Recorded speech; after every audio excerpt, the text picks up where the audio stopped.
So my higher self has been showing me the layers of reality, the reality fields within the earth construct. So there's obviously many realms, many layers, there's many auric fields, but they're actually showing me the stories of our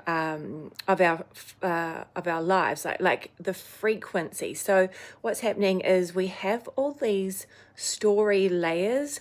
You could look at it as having coats on, like your true self is underneath all the coats, and you've got a coat and another coat and a thicker coat and another coat, like a jacket, a raincoat, and you can't really kind of feel the higher self or source, the other realms, because you've got so many layers of stories of who you are.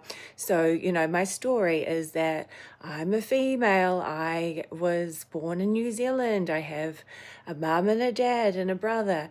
And so I have all of these stories that have been created about who I am. So the ego construct, it's like a personality construct. So I get told, this is who you are, this is your name, this is everything. And so, yeah, source or higher self is just kind of showing me all these layers that we've got built up of a story and another story and another story and another story. And then you'll go to, you might go to a friend's house and this will be your story.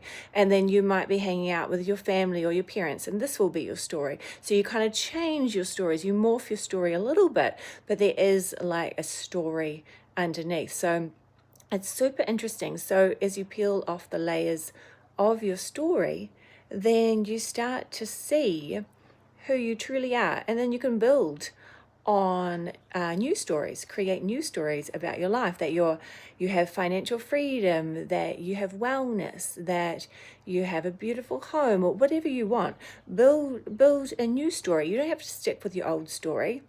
That's not how the quantum realms work. You can collapse time and space and quantum leap to whatever you want. So just have fun and play around a bit.